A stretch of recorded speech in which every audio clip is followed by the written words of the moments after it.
আমরা যদি ভালো করে অস্ট্রেলিয়া দলটা দেখি বা বিশ্লেষণ করি, সেখানে দেখতে পারবো যে টপ অর্ডারের 4 থেকে 5 জনের মধ্যে 4 জনে বা 3 জনে রাইটি ব্যাটার, মানে ডানহাতি ব্যাটার। অন্যদিকে middle order, lower middle order অথবা টেইল, সেখানে আপনি দেখবেন একই ধরনের একটা কম্বিনেশন আছে, বেশিরভাগই তারা লেফটি বা বাঁহাতি।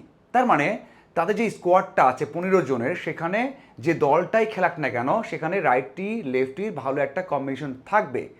এই দলের বিপক্ষে বাংলাদেশ একাদশটা কেমন হবে, উইকেটটা কেমন হবে, তার উপর একাদশটা কেমন করতে পারে, এটা সবচেয়ে বড় একটা বিষয়, মানে চিন্তার একটা বিষয়। কারণ একটা থেকে দুইটা জায়গা আছে যেখানে পরিবর্তন আনতেই হবে, এবং আনতে গেলে বাংলাদেশ জিতবে কি হারবে, ভালো করবে না খারাপ করবে, তার উপর ডিপেন্ড করছে। কথা বলা যাক একাদশটা কেমন হতে পারে। বাংলাদেশ দলের প্রথম 6 থেকে 7 জন 100% নিশ্চিত, সেটা 100 রানের উইকেট হোক, 300 রানের উইকেট হোক, 500 রানের উইকেট হোক, মানে ওয়ানডেতে ওই 7 জন বা 6 জন 100% নিশ্চিত।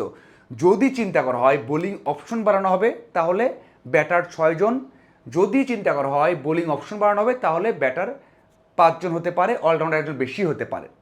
এখন আসা যাক নর্মাল যে প্রক্রিয়াতে বাংলাদেশ দল গেল কয়েকটা সিরিজ খেলেছে, সাফল্য পেয়েছে, সবশেষ 3টা সিরিজ জিতেছে, সেই প্রক্রিয়াতে বাংলাদেশ একাদশ কেমন হতে পারে। আর ওটা ছাড়া যে একটা পরিবর্তন আসতে পারে, মানে হতে পারে, যেটার সম্ভাবনা খুবই কম, সেটা নিয়েও কথা বলবো। প্রথমত যেই একাদশটা হওয়ার সম্ভাবনা সবচেয়ে বেশি, সেটা হচ্ছে যে টপ অর্ডার এবং মিডল অর্ডারে যে ব্যাটারগুলো রয়েছেন নিশ্চিত, সেখানে তামিম এবং সাইফ।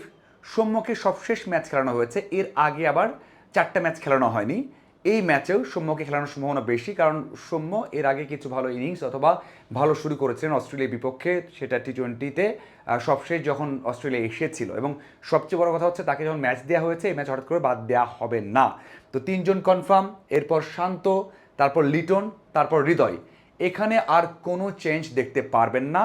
যারা বাইরে আছেন, যেখানে সোহান আছেন, সোহানের সুযোগ এই ম্যাচে আপাতত দেখা যাচ্ছে না, যদি কেউ বড় ইনজুরিতে না পড়েন। ব্যাটিং অর্ডারটা 100% ফিক্সড, সৌম্য খেলছেন, এই 6 জন খেলছেন। 7 নম্বর যিনি হচ্ছেন মেহেদী হাসান মিরাজ। মিরাজ তার মানে অলরাউন্ডার অথবা আপনি বোলার হিসেবে ধরতে পারেন। এই হচ্ছে 7 জন। 3 জন পেসার, তাসকিন, রানা এবং সেখানে মুস্তাফিজ। এই হচ্ছে 10 জন। বাকি থাকে একটা স্লট বা একটা জায়গা, সেখানে 3 জন আছেন, রিশাদ, তানভীর, সৈকত। দেখুন আমি শুরু করেছি কিভাবে, যে অস্ট্রেলিয়ার ব্যাটিং অর্ডারে একেবারে ভারসাম্য রাইটি লেফটি। তো সেই ক্ষেত্রে 2 জন রাইটি স্পিনার রাখা হবে, অফ স্পিনার, মিরাজের সাথে সৈকত। এই সম্ভাবনা কিন্তু কম। সবশেষ ম্যাচ তানভীর খেলেছেন এবং সেখানে একটা ভেরিয়েশন ক্রিয়েট হয়। সাকিব থাকলে যেটা হয়েছে, নাসুম থাকলে যেটা হয়েছে, মানে ওই ভেরিয়েশনটা খুবই জরুরি একটা দলের জন্য, কম্বিনেশনটা খুবই জরুরি। এটার সম্ভাবনা বেশি যে তানভীর থাকছেন। তানভীর, মিরাজ, রানা, মুস্তাফিজ এবং তাসকিন, এটা হচ্ছে বোলিং লাইন আপ। আর ব্যাটিং লাইন আপ তো আমরা বললামই 6 জন। এটা হচ্ছে বাংলাদেশ একাদশ। এখন যে বিষয়টা আছে যে বাংলাদেশ দল কি ওই ঝুঁকিটা নেবে যে অলরাউন্ডার বেশি করার জন্য তানভীরকে বাদ দিয়ে সেখানে সৈকতকে, 4 বছর পর একজন ম্যাচ খেলবেন, দলের সাথে এসেছেন, হঠাৎ করে এত বড় রিস্ক নেওয়া হবে, 10 ওভার বল করাবেন সৈকতকে দিয়ে? সৈকত তো ইন্টারন্যাশনাল ক্রিকেটে অনেক দিন বল করেননি, ঘরোয়াতে করেছেন, দারুণ ফর্মে রয়েছেন, ডিপিএলে দারুণ করেছেন, ইকোনমি 3, 3.5, 3.37 এমন। কিন্তু ইন্টারন্যাশনাল তো আলাদা, হঠাৎ করে এসে কি ওই রকম রিস্ক নেওয়া হবে, 10 ওভার বলই সৈকতকে করানো হবে? আমার মনে হয় এই সম্ভাবনা কম। সৈকতের একটাই চান্স আছে, সেটা হচ্ছে যদি একজন ব্যাটার কমানো হয়, স্পিনার বাড়ানো হয়, কারণ উইকেটটা কিন্তু একটু স্পিন ফ্রেন্ডলি হওয়ারও আশঙ্কা করা হচ্ছে যে শেষ পর্যন্ত। কারণ অস্ট্রেলিয়া ওই স্পিন খেলতে পারবে কি না, পেস খেললে একটু ভালো সেট হতে পারবে, সেই সম্ভাবনা আছে। যদিও মানে 250-60 রানের একটা উইকেট আমরা দেখতে যাচ্ছি হয়তো বা, যদি কোনো কারণে স্পিন উইকেট হয় তাহলে সেই জায়গায় তানভীরও খেলতে পারে, সৈকতও খেলতে পারে, সেই জায়গায় একজন ব্যাটার ড্রপ হতে পারে। সেটা ওই যে সৌম্যকে ড্রপ দিয়ে যেটা আগের কম্বিনেশন ছিল, আফিফ খেলেছেন, মানে সৌম্য তো খেলেছেন আফিফের জায়গায় ওই সেন্সে, তাহলে সৌম্যকে ড্রপ দিয়ে সেখানে সৈকতকে খেলানো হবে।